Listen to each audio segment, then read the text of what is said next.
Joining me on Startup Report today as we continue our dive into the members of the Tampa Bay Wave Tech Diversity Accelerator, supported by Nielsen, are Christine and Caroline Strzalka. Yeah, close. All right, give it to us. How do you pronounce it? Strzalka. All right. I'll take your word for it. It's the Polish word for arrow. Oh, okay. Your company name, a little bit easier to pronounce. It's by You, and you're in the flower business. So tell us a little bit about It's by You.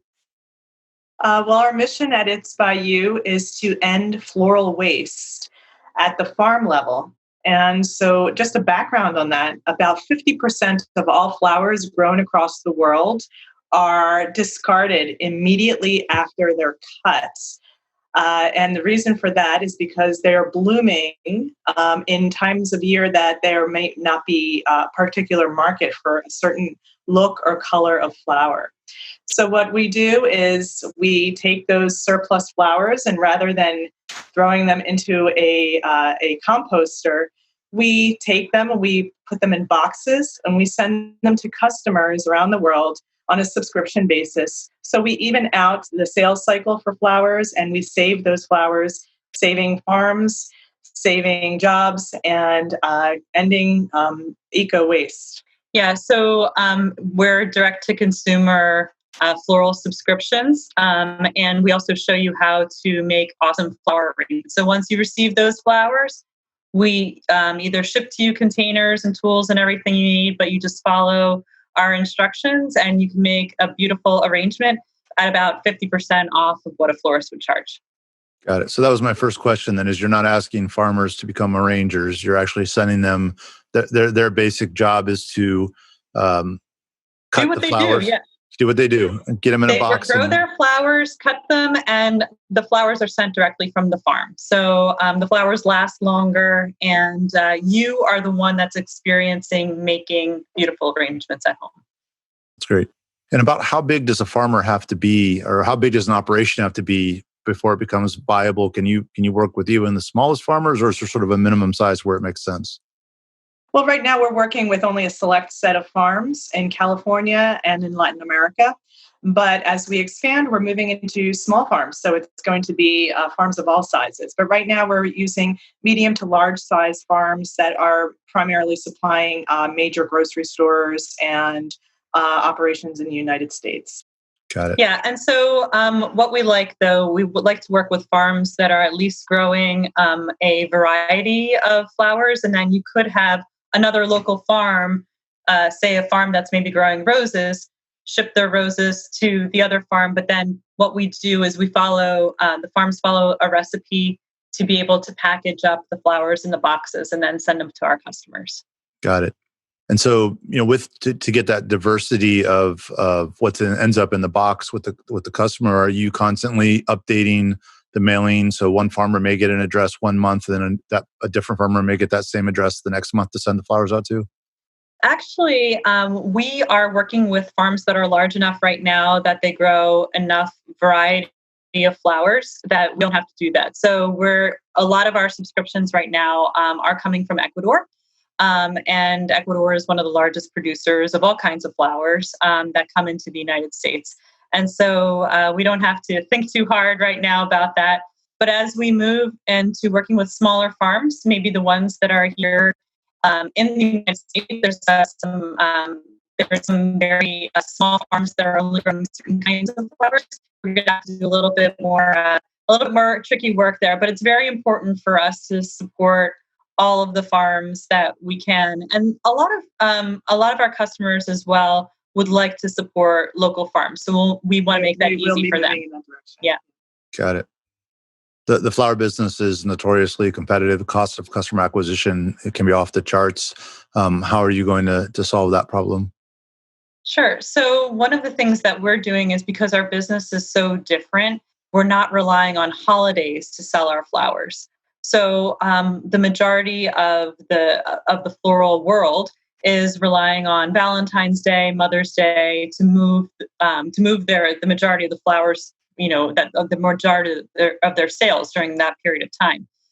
Where we're different is that we're focused on subscription home decor that you get throughout the year, and so what we're doing, we don't have to compete in buying social media, AdWords during Mother's Day, Valentine's Day, because that's just not our target market. Our market is women predominantly who want to have beautiful things in their home, want to experience making flower arrangements, and want to do it throughout the year.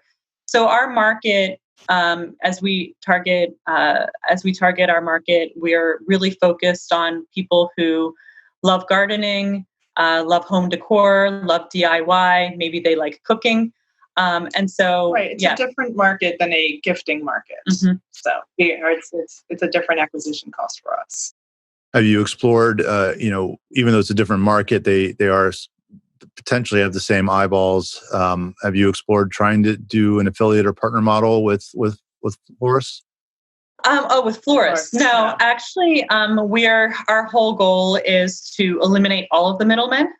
So we are just shipping right from the farm to your door. To be honest with you, we never even touch the flowers. So we haven't done any affiliate.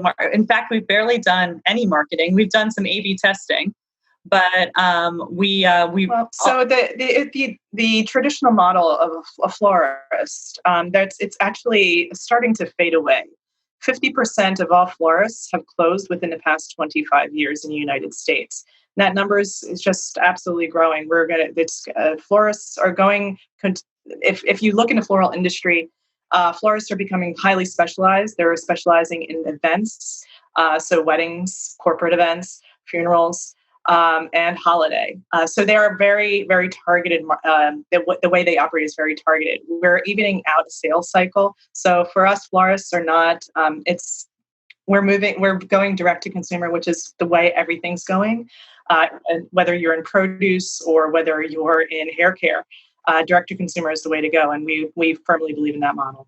Sure. And when I said florist, I didn't mean shipping them to the florist. I meant that the eyeballs are in there, and then you can have some sort of literature about the subscription service, or even with the online florist. Yeah. Well, to be honest with you, most florists are closed right now, also because of COVID.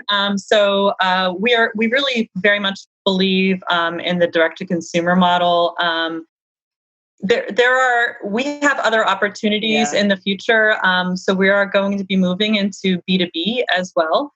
But B2B in terms of working with hospitality, so boutique hotels, and once restaurants, again, working directly with them, not through an intermediary. Right. Got it. Yeah, and again, it's just a lead gen exercise, not an intermediary, right? Because it gives them a chance, if they get eyeballs once, to sell something that they can make a percentage on, even if they never see the flowers, and they won't see the flowers either. Yeah, I understand where you're going with that, and it's interesting. We're never going to close the door on a florist, but once again, we found that our customer is actually different than a florist customer. So it's not the same customer. It's more of a customer that is already online, looking for flowers online. They're not necessarily looking from a florist. So it's a different age group. It's a different gender. It's a different usage. It's a different usage. Yeah. So it's not the same people. Right. Let's dig into the company a little bit. So you guys are related. How did the company come about? How did we become related? How did the relation come about? Yeah. It started because of me. My background is actually in journalism, but I started taking floral designing classes as a hobby. And that hobby actually turned into a floral design studio that I ran in Philadelphia with one of my best friends, where it became an award-winning floral design studio. And then after a time, I realized I was teaching more do-it-yourself flower arranging classes. And I also was curious to know about where flowers actually came from and the growers themselves. I was talking to Caroline, telling her about my experiences in the floral industry as a florist, and how the industry was changing, and how I saw this white space for people doing their own flowers, and also them wanting to know where their flowers were originating. Caroline is a business person much more than I am. I'm more of a creative type. She, as a graduate of Wharton, she has this entrepreneurial mind. She was thinking about the food, meal kit type of things that were going on. These were in the early days, and she had suggested perhaps there could be a way for people to do flower arranging at home with a kit, similar to a meal kit, where if we supplied everything they needed and the flowers as well. And so we dove into that model. Yep. And it became pretty successful. And then we started moving into kind of delving deeper into working directly with farms. Yeah, it's like the more we found out. So at first, we were not working directly with farms. We were working with a floral distributor, but the end goal was always to work with the farms. And then as we started to visit the farms in California and Ecuador and Colombia, we realized that there was a huge amount of floral waste. And that became part of our model, where we went to the farms and said, hey, we can actually make use of these flowers that you guys are throwing away. We could actually sell them as part of our model. There's nothing wrong with these flowers. They're absolutely perfect, but we can use them as part of our recipes. And so they're more than happy to get something for these flowers, that rather than taking a pure loss from them. So we get the flowers at a lower rate. We're able to pass the savings on to our customers, and they still get the same designer quality flowers they would get as if they went to a florist for that, for 3, 4, or 5 times the price that we're offering to them. It's highly disruptive of the floral industry, and in a good way. We're really growing the pie. We are not, we're not taking business away from the traditional florists who would do weddings or events or large corporate events. We are actually, we want people to have more flowers in their life more often, and makes people really happy. Your brain on flowers is a happy brain. So there's a lot of studies behind that. And we're basically changing the way that the United States is thinking about flowers. That's great. So you've been doing this, you said you had some early success. So how long have you actually been working together on the company? Sure. So we were part of the Techstars Target Retail Accelerator in 2016. And but the current version of our subscription-based site, we really opened only 2 years ago in 2018. So we kind of see ourselves as being in business for just a couple of years. We raised a pre-seed round led by Joanne Wilson. Target is also invested in our company. We basically have been building this over the last couple of years, and now we're raising our seed round. Got it. So the idea obviously makes sense. It sounds like most of the farmers are close enough to the logistics that, moving to the smaller boxes and the individual packaging or whatever isn't a big stretch for them. You've got a clearly defined market and who you're going after. So what would have been the ways you've used to reach out to that market? Yeah, well, social media, obviously, that has been a tremendous boon for us. Well, it's been a lot of actually earned media. Yeah. So we were featured in Oprah magazine, and because we were featured in Oprah, we were then featured on The View, and because of The View, we were featured on Good Morning America. And so we really haven't spent that much around marketing. It's been earned media and a lot of word of mouth. But given all of this, and that we've proven out the market, without spending a ton of money, we think that if we put a little marketing money behind it, we think we'll do well. Absolutely. That's great. And, working closely with family, it's just an extension of growing up together. How's that been? I always tell people that I never remember Caroline being born. I'm the older one, and she was just always there. Yeah. And she's always just been there. We're actually close in age. We're like a year and a half apart. So she's also always been a part of my life. It's just working with her has been a natural extension. And we have skill sets that complement each other very well. So while I'm on the more creative end, I'm the product end of itself. And I'm very much in touch with the customers, what the customers are asking for and what's going on there. Caroline takes care of that business end, the fundraising end, the CEO role is very much her, while I'm a very much product role, and it works very well for us. Yeah, and we have the same vision for the company too. So it's not like we are very collaborative in this way. But we've also learned to be really flexible as founders, because the idea that you might launch the company with ends up being entirely different, a couple years later, right? You have to continually watch the market and see how things pivot. Things in the floral industry have changed very rapidly, and this is an industry too that has not experienced a lot of technological disruption. And so, as we see inefficiencies take place, or as we have new ideas, we have to be very flexible and test. And we work together well in Yeah. that. We're able to just move fast and move together. Scrappy. Yeah, well, you've got a lot of stuff baked in. Shared vision obviously is the most important thing, but a lot of times the founders who have different skill sets work the best together. People, when they're stepping on each other trying to do the same thing because they have the same skill sets, then there can be friction. But and obviously the comfort level you have of growing up together, makes the teamwork element of it a little more natural. Right. So, then what were you looking for with Tampa Bay Wave? What drove you to hit an accelerator at this point in your trajectory? Yeah. Well, just to begin with, we have a background in the Tampa Bay area. We've been coming here since we were children. And we came here first time, I think, in 85 or 86. And our family has vacationed here consistently since 1985 or 86. Every summer. Every summer. So even though we grew up in Philadelphia, the Tampa Bay area was our second home, especially during summer. So we have just roots here. And so I think just even when we were just thinking about where our next kind of areas that, where it feels like home to us, what's a growing market in the startup world, just kind of like, we gravitated to here anyway to begin with. Yeah, and there's a couple more things too. So there's really only a few places in the United States where there's a floriculture industry, and it's really here in Florida and also in California.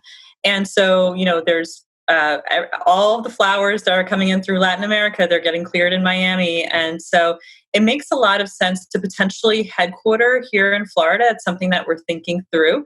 And then the second part too, particularly with the Tampa Bay Wave, I met Richard through a friend of mine. Richard is a mentor of one of my friends who had been through the Tampa Bay Wave program, and she said how excellent the program was. And at first we were like, oh, do we need another accelerator? But the thing that was so interesting about this program is that there's tiers, right? So you have companies that are just in idea stage. You have companies that are like us that have launched, we have revenue, but we're growing. And then you also have more advanced companies and some companies too that are even part of the current program where founders had already exited a couple of other of the companies they started. So we're kind of fall right into that middle stage, and it just felt really good to be part of this. And so once we were chosen, we also found that we were down here. We were visiting our family, and kind of COVID hit hard in New York, and we actually just never went back. And so we've been here for a bit, and we love it. And so it's super convenient. So we've been doing the whole program here while we've been here. That's great. That's great. And so at that mid stage, then what are the major hurdles that you're looking to overcome in the next year? Yeah. So one of the big things we need to do is raise the money. So we need to raise our seed round. And it's been really wonderful. Richard has been introducing us to some really great potential investors. We're thinking too about the use of data in our business, and also different kinds of technologies in terms of for agriculture, packaging, things like this. Mm-hmm. And so we've been introduced to a number of mentors who are helping us think through the use of AI, the use of data science in the It's By You business. So we're really excited about that. And then another thing too, one of the reasons where we're raising money is because we need to grow our team a bit. So we need to bring on full-time tech and full-time marketing and operations. And so these are the things that we need to address within the next 6 months. Wonderful. Well, it sounds like you're right on the cusp of a really fun year, and aren't we all? You're definitely, more stuff work from home, more stuff being at home. Those flowers showing up could be huge, like you said, your brain on flowers. There's a huge mental health benefit to it that is certainly more relevant now than in times past. So it could be just the right time. Yeah. Absolutely. Well, we found, especially women who are working from home, so there's other than just bringing in a certain joy and a happiness that having flowers and plants in the house brings. There's a certain aesthetic that you want to get across in your lifestyle and your social media, and true of women of all ages, whether you use primarily Facebook if you're of a certain age group, or whether you're an Instagram type of person, you're a TikTok type of person. You want to show that your little workspace is happy and clean and organized, and flowers contribute to that look. It's a very important kind of aesthetic. So other than happiness, there's an outward aesthetic that we also fill. We know that that's important for home. And then as businesses gradually open up, we realize that that's going to show that they are happy and clean and positive and fresh. Yeah. The communication of having flowers and plants in the workspace, in your in restaurants, in hotels, and all types of hospitality, it's going to extend from home into those worlds as well. It's another thing too, where a lot of people are cooking, and we were talking about how there's been like the rush on flour and the rush on like baking supplies, right? So it's around the concept of making your house a home, right? And so you're cooking a meal for yourself or your family, but then you have the rest of the table, right? You're setting the whole table, making the food, making the flowers. You're doing this with love. So you're making everything, anywhere that you are, is being you're really home. Yeah, a lot of re-engagement with home for sure. Absolutely. And hopefully you'll get to cross paths with the legendary Suchi Vyas, who started Guest Box. She's a wave. Yeah, so great. Suchi is she's my friend that referred me to the program, actually. Oh, perfect. Yeah, then you're in good company. That's great. Yeah. Wonderful. Well, we'll continue watching you and wishing you the best of luck, and enjoy the rest of the cohort. And if there happens to be a demo day in person, I'll look forward to meeting you in person. Otherwise, that'd be lovely. Yeah, we hope that happens. We'll see how it goes. You never know. Things are weird. They are. Thanks so much, Joe. Thank you very much.